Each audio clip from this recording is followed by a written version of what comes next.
नमस्कार, आप देख रहे हैं रिपोर्टर जी और मैं हूं आपकी भरोसेमंद होस्ट लता सिंह। दोस्तों, आज हम बात करेंगे एक शहर के रियल एस्टेट सेक्टर में छाए सन्नाटे की।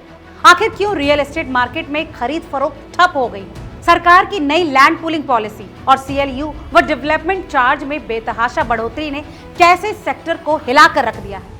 अगर आपने लुधियाना में प्रॉपर्टी में निवेश किया है या फिर करने की सोच रहे हैं तो ये वीडियो आपके लिए बेहद काम की है। तो चलिए शुरू करते हैं। दोस्तों, सबसे पहले बात करते हैं सरकार की नई लैंड पूलिंग पॉलिसी की। दरअसल पंजाब सरकार ने लुधियाना के आसपास नए अर्बन स्टेट बनाने की योजना शुरू की। दरअसल इसके तहत ग्लाडा यानी greater Ludhiana area development authority ने करीब 24,000 एकड़ जमीन को 8 साइट्स पर मार्क किया है। इस पॉलिसी में जमीन मालिकों को उनकी जमीन के बदले प्रति एकड़ 1,000 वर्ग गज का रिहायशी प्लॉट और 200 वर्ग गज का कमर्शियल प्लॉट देने का प्रावधान है। लेकिन दोस्तों, यहाँ एक बड़ा पेच है। अभी तक सरकार ने ये साफ नहीं किया है कि इन साइट्स पर कौन से खसरा नंबर की जमीनें शामिल हैं। नतीजा, लुधियाना के उन इलाकों में प्रॉपर्टी की खरीद फरोख्त पूरी तरह से अब ठप हो चुकी है, खासकर बड़ी जमीनों की। दरअसल अब लोग डर रहे हैं कि उनकी निवेश की गई जमीन इस प्रोजेक्ट में शामिल हो सकती है या फिर नहीं।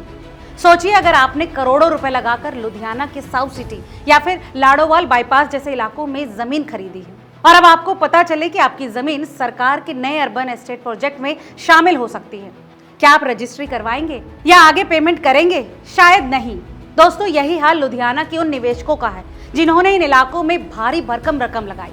पिछले कई हफ्तों से इन इलाकों में नया खरीदार ढूंढना मुश्किल हो गया। हर कोई बस यही पूछ रहा है कि क्या मेरी जमीन इस प्रोजेक्ट में आएगी। इसके अलावा जिन लोगों ने पहले से ही जमीन खरीदने के लिए एग्रीमेंट कर रखे हैं वो अब रजिस्ट्री या फिर पेमेंट करने से भी कतरा रहे हैं।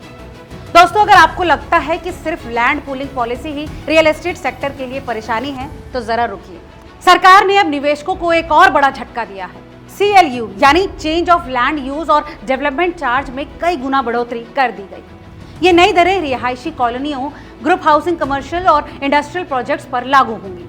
शहरों को अलग अलग जोन में बांटा गया है और कमर्शियल प्रोजेक्ट्स जैसे पेट्रोल पंप, मैरिज पैलेस, अस्पताल, होटल, वेयरहाउस, गोदाम, स्पोर्ट्स कॉम्प्लेक्स और इंस्टीट्यूशंस के लिए भी नई कैटेगरीज बनाई गई हैं। दोस्तों, इस बढ़ोतरी ने डेवलपर्स और निवेशकों की कमर तोड़ दी है क्योंकि प्रोजेक्ट की लागत अब कई गुना बढ़ चुकी है।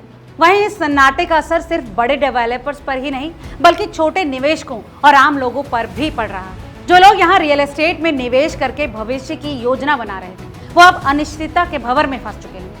यहाँ साउथ सिटी और लाडोवाल बाईपास जैसे इलाकों में बने प्रोजेक्ट्स जहाँ लोग प्लॉट, फ्लैट या फिर कमर्शियल यूनिट्स में करोड़ों का निवेश कर चुके हैं अब खतरे में नजर आ रहे हैं। दोस्तों, लोग प्रोजेक्ट डेवलपर से संपर्क कर रहे हैं, खसरा नंबर चेक कर रहे हैं, लेकिन जवाब मिलना मुश्किल है। इसका नतीजा, रियल एस्टेट मार्केट में विश्वास कम हो चुका है। तो दोस्तों, अब सवाल ये है कि अब रियल एस्टेट सेक्टर का भविष्य क्या होगा। इन्वेस्टर्स और डेवलपर्स को सरकार से साफ जानकारी का इंतजार है कि कौन सी जमीनें इस प्रोजेक्ट का हिस्सा होंगी। साथ ही CLU और डेवलपमेंट चार्ज में बढ़ोतरी ने प्रोजेक्ट्स की कुल लागत को और बढ़ा दिया है। ऐसे में रियल एस्टेट मार्केट के लिए ये एक मुश्किल दौर है। तो दोस्तों, इस विषय पर आपकी क्या राय है? अपना जवाब हमें कमेंट करके जरूर बताएं और अगर आपको ये वीडियो पसंद आया हो तो इसे लाइक और चैनल को सब्सक्राइब करना बिल्कुल ना भूलें। बहुत बहुत शुक्रिया।